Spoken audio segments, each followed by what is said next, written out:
Distance education is the fastest growing sector in mass higher education.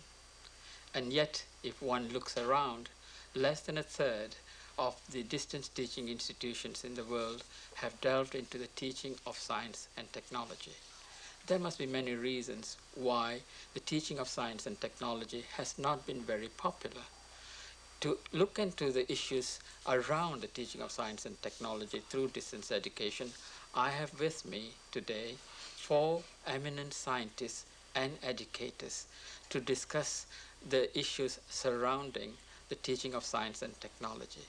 On my left, I have Professor Peter Kanyanui from the University of Nairobi, Kenya, and currently working for the Commonwealth of Learning. And on his left, Professor Alexander from the Syracuse University of New York. And on my right, I have Professor Fernando, the Dean of Chemistry from the Open University of Sri Lanka. And on his left, Professor Nicholas Reid from the Open Learning Institute of Hong Kong. Let me start this discussion by asking Peter whether there is indeed a need for mass education in the science and technologies across the Commonwealth. Well, Raj, I would say emphatically yes. We do have shortages, not only in our industry, but also, of course, going back to all the educational institutions, you do find that there are very specific gaps, particularly for people who could be trained in science, in mathematics, in technologies. And this is where we also see very keen distinction between the proportion of men to the women. And I would say that many jobs in the developing countries that do require the background of science and mathematics are held by expatriates. And obviously the governments themselves are very keen to see local people moving on into those jobs. And I would say if then distance education could be a delivery system that could help to train more people in these specialized areas, by all means, let's use it.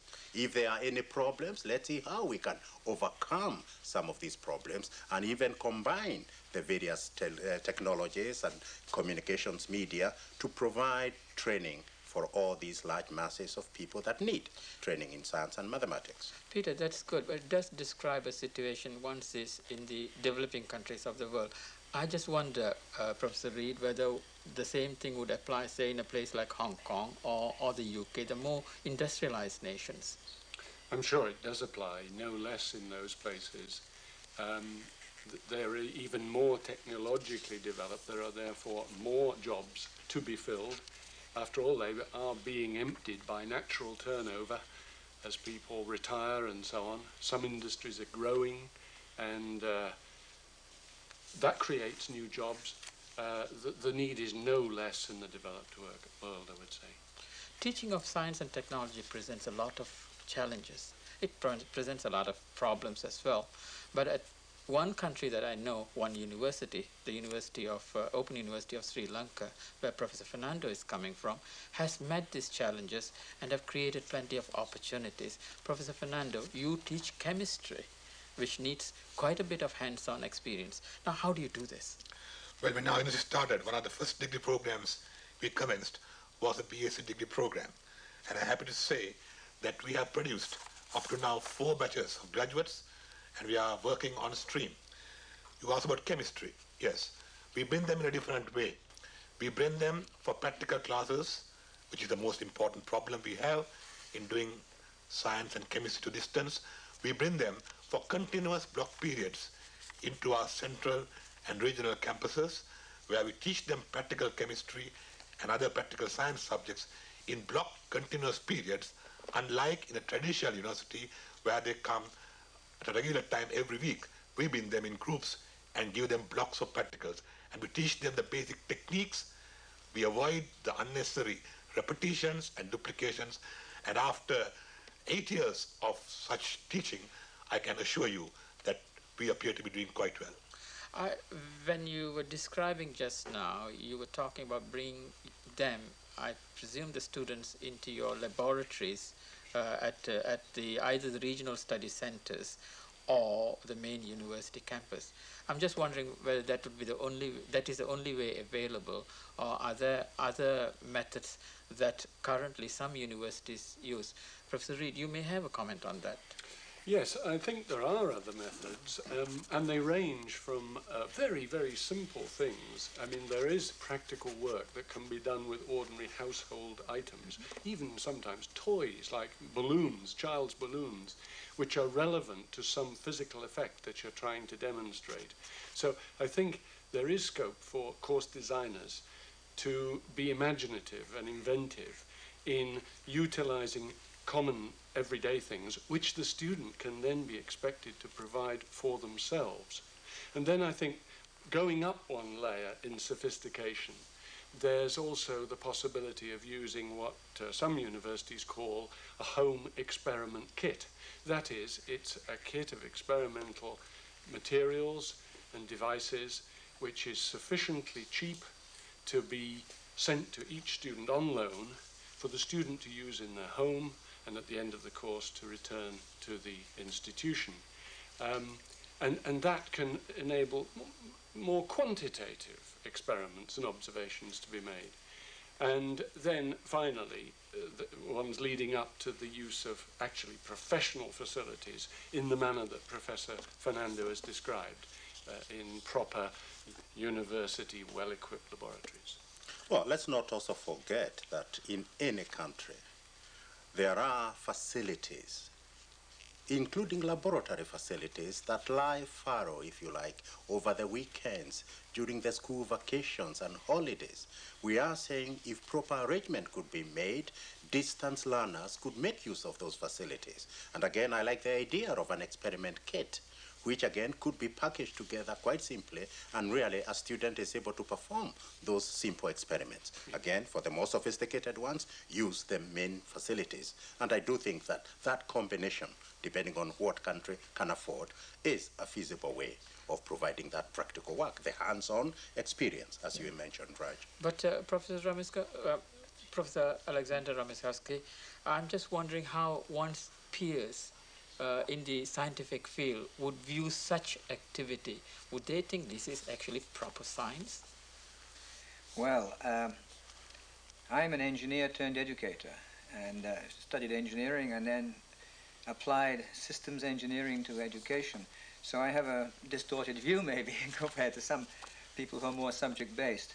But I would say that there is a tendency, in fact, that things are moving in the opposite direction. If I could paint as we're a continuum from a very high-tech to a very low-tech type of situation, having a laboratory at all available and people are able to get there for a weekend or is sometimes beyond the technological sophistication of a particular society, particular country. But things are changing very rapidly. And I think things are changing in the direction that we won't have laboratories at all sometime down the future, even in the developed world. Because, why? Because it is expensive to have laboratories, and it's being demonstrated by the scientists over and over again that as far as learning effectiveness is concerned, if you can computer simulate the experiment, you cut the costs by about 90%, as opposed to having a laboratory by the time you distribute it. Of course, you have to have computers, you have to have networks, but we'll all have those 10 years from now. And laboratory costs will be 10 times higher than they are now. Computer costs will be 10 times lower. So I can see that we'll make great strides in the next decade in terms of teaching science at a distance. Cost certainly is an important element. You were referring to home experimental kits, Professor Reid, and it would be useful to know how expensive or how cheaply constructing such kits are going to be. Balloons and threads are cheap. But how about oscilloscopes and such other gadgets that technologists would need? Yes, I think we've glossed over, a bit quickly, over the capital cost involved.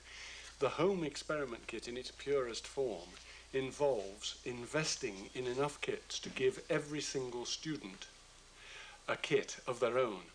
Now, that involves normally very large capital outlay. We in Hong Kong, for instance, moderately wealthy society, have found that that cost is beyond us. But fortunately, we have a very compact student body. who essentially all live in one city. A big city, it's 1,000 square kilometers, but it's nevertheless a city. So we don't need to do that. What we do is we have what you might call not home experimental kits, but laboratory experimental kits. In other words, a limited number are provided in a laboratory, and the students come in shifts to share the use of those facilities. And this can bring down the capital outlay enormously. I mean, you can bring it down by a factor of 10 very easily that way. You know, clearly, Professor Dhanarajan, the answer to your question, how much, depends entirely on what subject and what the items in the kit are. But certainly the example you mentioned of an electronics kit is something that can be very capital intensive. So this sharing of kits is very important. And I think it could be done on a national scale as well, simply by chopping up the market into regional areas and saying, right, within a region, people can share a limited number of kits. And I think that's the kind of thing we'll have to do in order to keep the capital cost down. I mean, the point that was made about the incentive to simulate is well taken, but I think I'm a little bit skeptical on whether that will go all the way down to the test tube level. I think the incentive to simulate is very great when the capital equipment involved is a jumbo jet or a nuclear reactor or even possibly a motor car.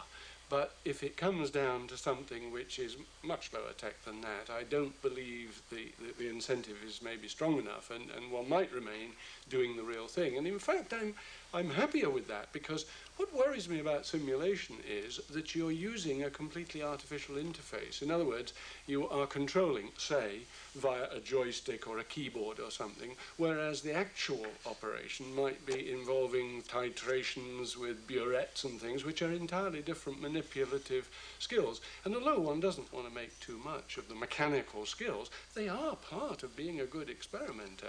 And so I think it's important that when these simulations are done, they are done with controls which are realistic, mechanical controls, which are actually a simulation of the real thing. Yeah. Obviously, there isn't a single recipe for all of this.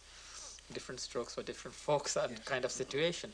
But we talked about kits. We talked about bringing students into a laboratory to perform certain tasks. Perhaps this may be an appropriate time to look at what are the kinds of things that we can actually teach the distance student. Is it just chemistry only, or chemistry and biology? And Professor Fernando, I'm sure you do more than chemistry in the Open University of Sri Lanka. Would you care to list out some interesting things to do in this area? No, I agree with Professor Reid that we have to do a certain amount of basic teaching which you can't do on stimulation.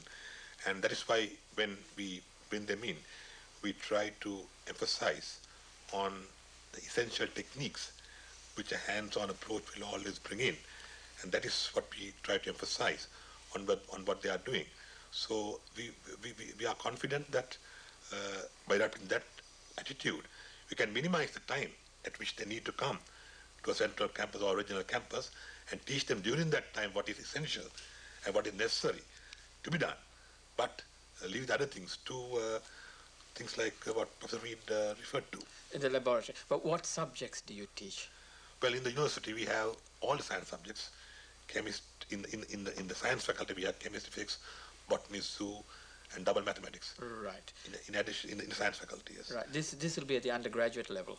Yeah, undergraduate level. Now, how about hard sciences like engineering, electronics, technology? Professor Reid, you have some experience, don't you? Yes, that is more of a challenge because generally they're more capital intensive than the pure sciences. I mean, I think it's beyond doubt that since all the sciences are founded on the scientific method, which in turn depends entirely on making observations. Everything we know is based on making observations. Every theory we have has been tested against observations. So practice at making observations is absolutely essential in the sciences, and few of us would dispute that. And we have to do the best we can with the resources we have, but we can't opt out, because otherwise you're opting out of the whole scientific method. Yeah. Now, Of course, technology is different from that. It's not just, making observations and interpreting them, challenging as that is, but it's rather the activities like manufacturing things,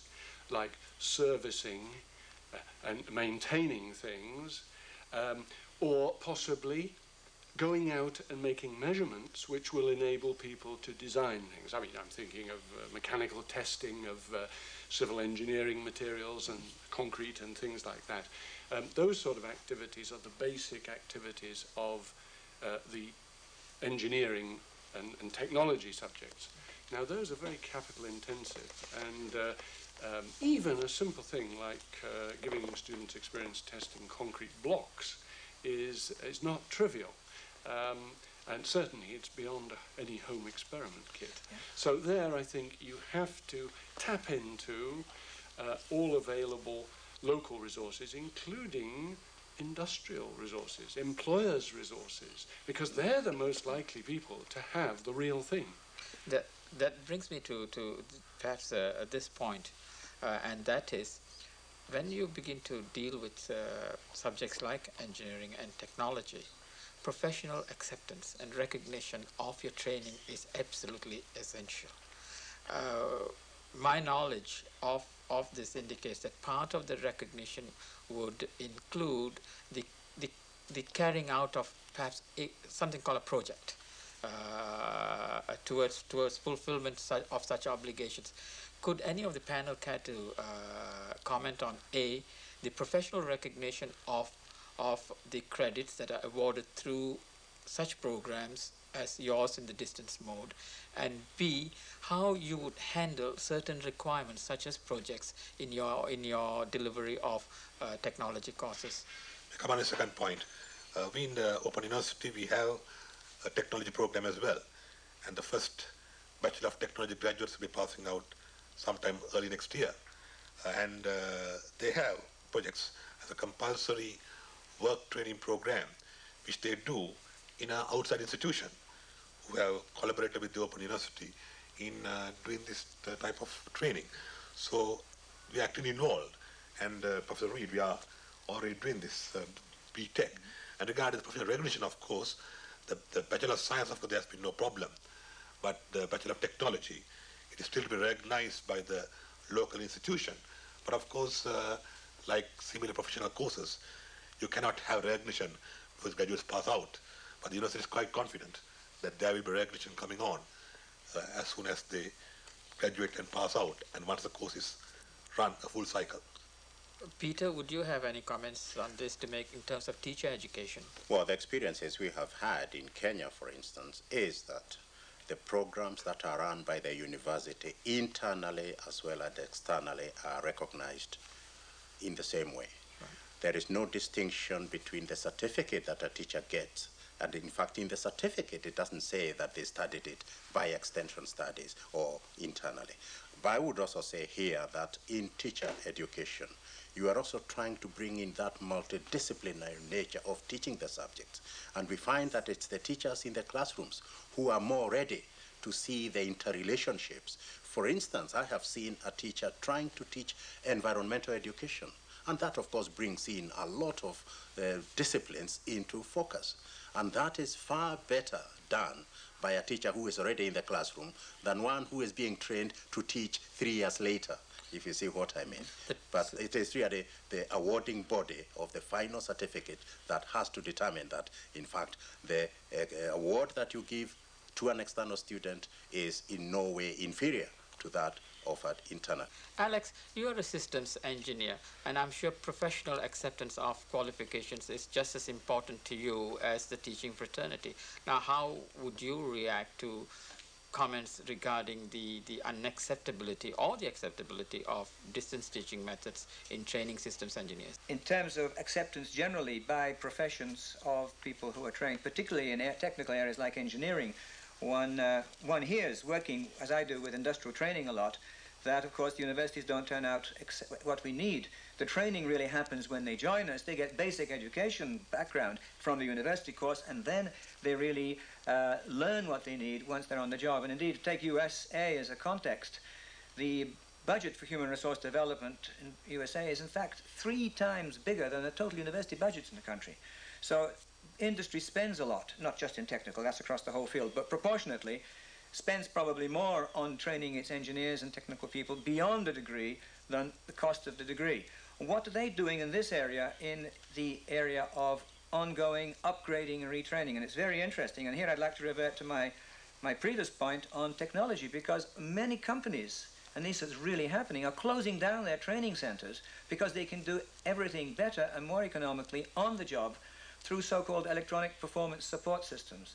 In other words, any job where most of the work of the engineer technologist is through a workstation can now carry the training, the references, and the electronic mediated communication to real human beings at a distance, so the trainee, that is the professional engineer, doesn't have to leave the workplace where the practical content is there, the context is there, to get all and every type of support, whether it's library support, whether it's teaching support.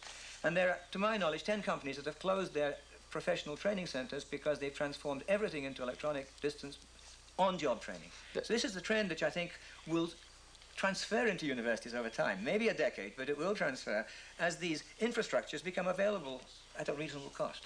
We are talking about people who have to graduate with a first degree, and here the very degree itself can be questioned if professionals are not able to accept that the quality and the level of training is not adequate. I'd like to bring the discussion back to projects and project management in terms of fulfilling such requirements. Professor Reid, would you care to comment on how you would manage projects, or indeed are projects an absolute necessity in the creation of an undergraduate degree, say in technology such as electronics? Yes, I think they are. I think many engineers and their engineering institutions think likewise. And it's very understandable that they should think that, because a project is an open-ended piece of work which most resembles the kind of work they might be asked to do later by their employer to solve a problem of some sort independently. That's the kind of quality you're looking for in a graduate. And therefore some practice at doing that before they become a graduate is essential. I think it has to be very close to graduation, because it involves making use of all the different things they've learned, and they couldn't do it in the reverse order. That kind of thing is going to be essential, I think, for accreditation by these professional institutions. But I think, from what I have seen of it in the UK, it is admitted that the distance-educated student is at something of a disadvantage in respect of their exposure to practical work. I mean, for example, a bachelor's degree holder on campus has probably done, in round figures, 600 hours of work in the laboratory. Now, the equivalent figure in UK for a distance-educated student might be 150 hours in the laboratory, significantly less. Now, as has been already observed by my colleagues, there is the compensating factor that the mature distance education student has working experience, and that must surely offset some of that disadvantage. But I think the way it's turning out now is that the work experience requirement that the institutions are laying down for the distance education student are rather longer than the working experience requirement for the on-campus student. And I think it's because of this disparity in the number of hours spent in the laboratory, workshop, or whatever. May I add that even in our science program, we are offering projects. At the moment, we can't offer to everybody. We're offering as an optional thing for those who can do it at the moment. But in course of time, we will think of extending it to everybody. Now, going beyond the undergraduate level, how about postgraduate experience? How about postgraduate qualifications? Alex, do you have any comments to make on this? If we can stretch technology somewhat broader, I actually teach instructional technology or educational technology, which is applied educational sciences, but it's still applied science, and it has a lot in common.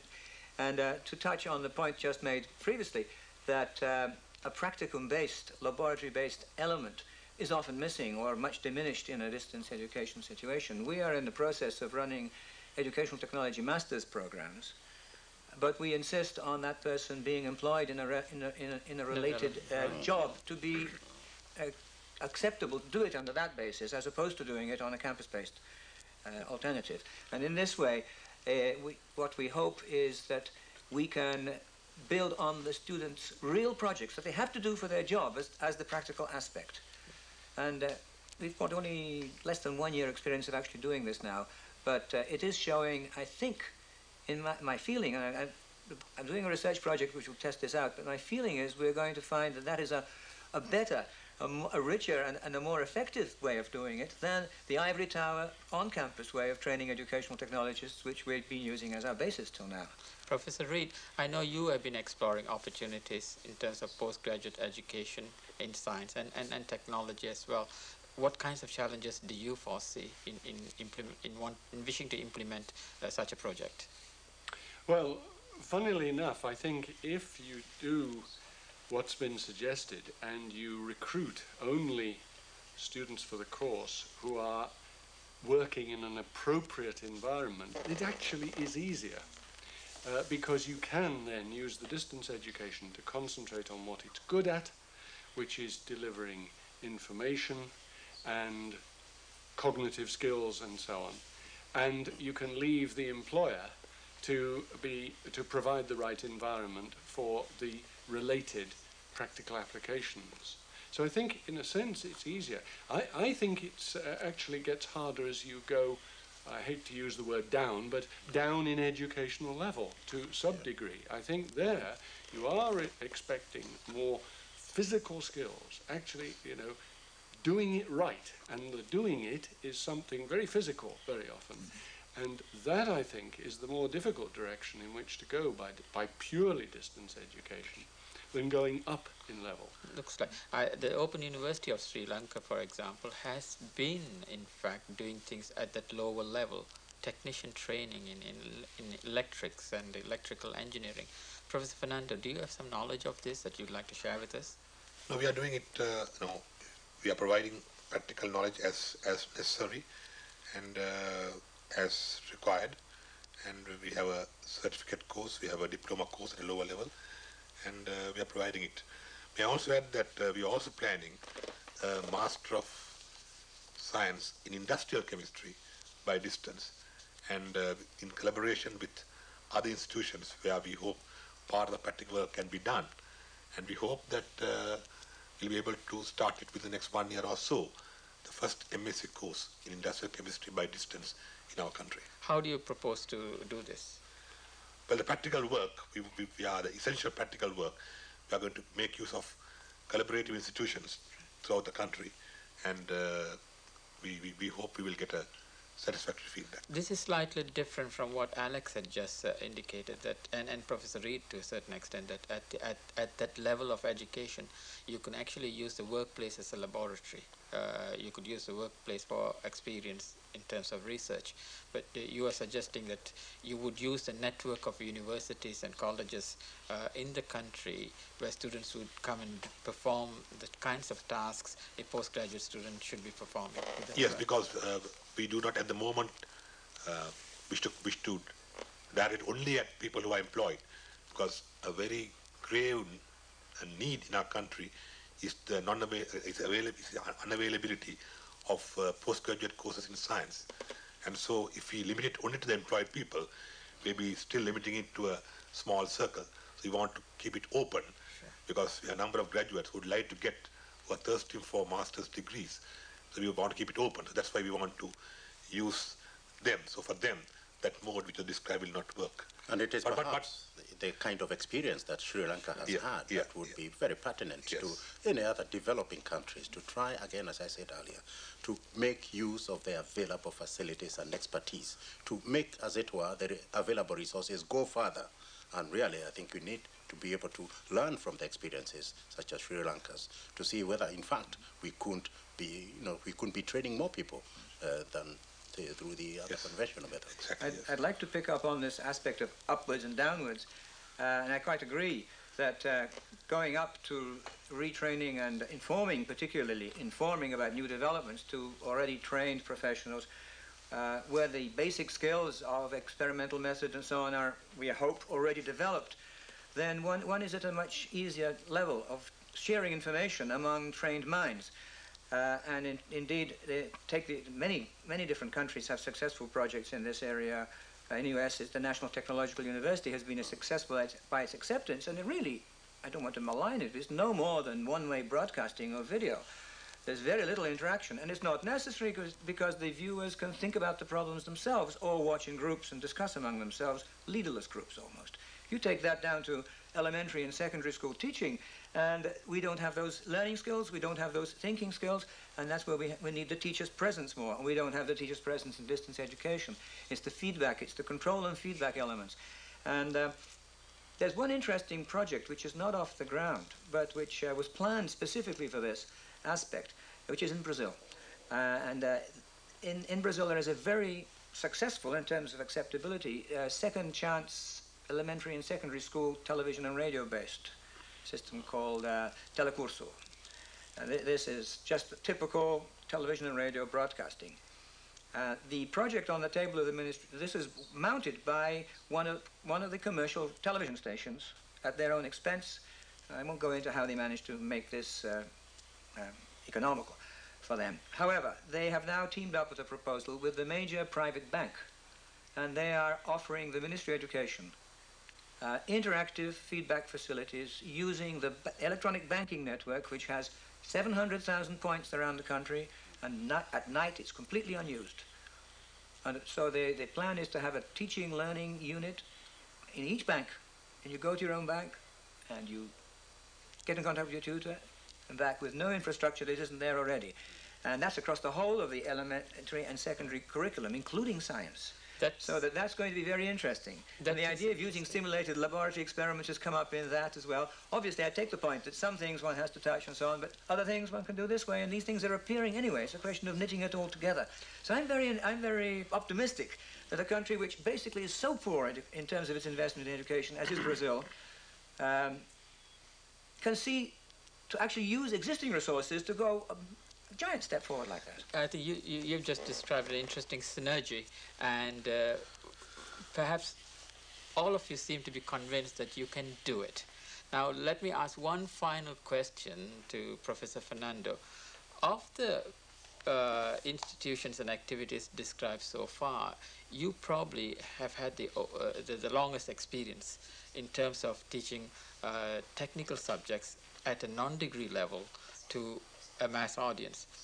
How do the employers in Sri Lanka respond to such trained graduates? Very quickly. There have been difficulties, but the difficulties are what I would say common to any new program, not specifically distance education. Any new program, there will be a certain amount of resistance. We ourselves might do it if we are the employers. So I believe that difficulty has been there, but we are confident that there is increasing acceptability and increasing recognition coming on. I am quite confident that our distance education products at all levels will obtain the necessary acceptance and recognition. So there is going to be, there is optimism in terms of employer acceptance. Certainly. A final word, and this I'd like to ask you, Professor Reid, to comment, because you have actually had more experience than anybody else here in terms of using materials developed in one environment for application in another. That is a start of an international cooperative effort. Now, what is it from the experience that you have gained one could look into for lessons, both in terms of opportunities for international cooperation and the challenges of such cooperation?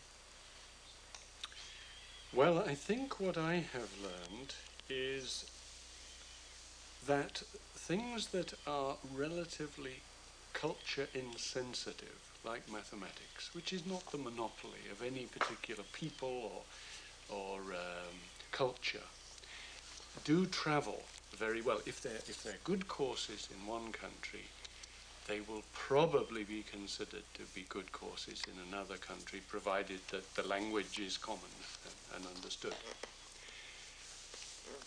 That is particularly so with mathematics.